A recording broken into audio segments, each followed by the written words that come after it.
start in 3, 2, 1. The protection of the Constitution is not a legalistic argument. It is a moral and democratic one. Because while we might have our own biases for different philosophies, I might be personally in advocacy of abortion. That does not justify any transgression of the Constitution for two things. And that's what I will deal with now. Why it counters the benefits provided by the Constitution if we do not protect it. There are two things I want to answer then.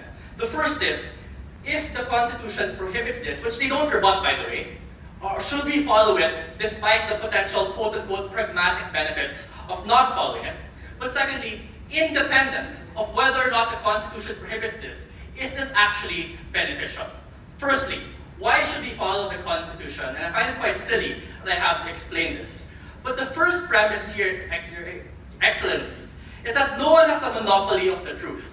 That morality is subjective and no one can dictate what morality is. And that is why, Your Honors, we have decided the best form to determine such morality is democracy, where people have their own individual input and we aggregate such democratic speech to determine what particular values we should uphold.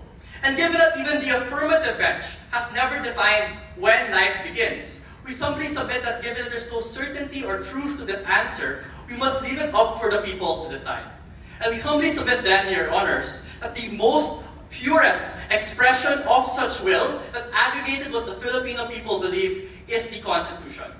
Them just claiming it's an archaic notion does not dispute the fact that even they concede the vast majority of Filipino people do not think it's moral to commit abortion. So presumably, Your Honors, we humbly submit then that insofar as we pass a law that transgresses the will provided by the Constitution, you also transgress the ability for the democratic will to be heard. Note, the justification that sometimes we can violate the Constitution when it's necessary to do so will justify a lot of things. It will justify an anti-terrorism law, for example, that says that because of the importance of protecting against terrorism, we need to violate the Constitution. It will justify, for example, laws that tax or take away the property of individuals because of some more political or convenient outcome. At no point do they distinguish between this and any other forms of violation within the Constitution. And I would posit it's the most extreme violation given the clear and express wording provided by you. But then let's move on then. Let's assume the Constitution does not matter in the Philippines. Why is it still problematic? Note that the only real value the government side provides is that we need to protect bodily autonomy, right? So if I'm able to prove that we are better at protecting bodily autonomy under our side of the House, they lose the debate despite their disregard for the Constitution. So, importantly, the affirmative conceded that children are entitled to bodily autonomy as well. And that's an important concession. Because insofar as children are entitled to bodily autonomy, if we allow abortion, you inherently have to deny them the access to bodily autonomy because they're not alive to live and tell their story and decide what they want to do with their life. So now, we have to assess what is the deprivation of bodily autonomy that was granted to the people or to the women. We agree that pregnancy might be a difficult thing, it might be a hard task to make, and that there's certain changes in your life. But it's not the end-all and be-all of women, even if they decide to carry to term the particular pregnancy. We humbly submit, Your Honors, that while it might have some restrictions on your freedom, women will still be alive to change their story, redefine themselves, and have their narrative.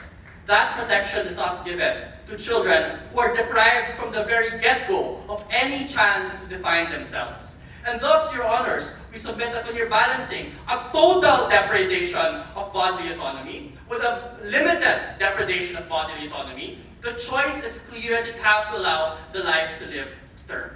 But secondly, Your Honors, we humbly submit that insofar as the child is particularly more vulnerable than the woman, given that there's no other forms of protection, we ought as a state, in the interests of social justice, to protect those who are even more vulnerable. So while we agree that women are a disenfranchised minority that exists in the Philippines today, and it's regrettable that systems of patriarchy might exist, we humbly submit that the systems that prejudice children and those who are unborn are significantly even more stacked against them because they're already deprived of their being able to speak, for being able to be heard, and be able to fight back. Thus, the state must give them priority and thus the state must give them protection. And that's why, Your Honors, even if without the Constitution, this is a more important benefit. Thank you.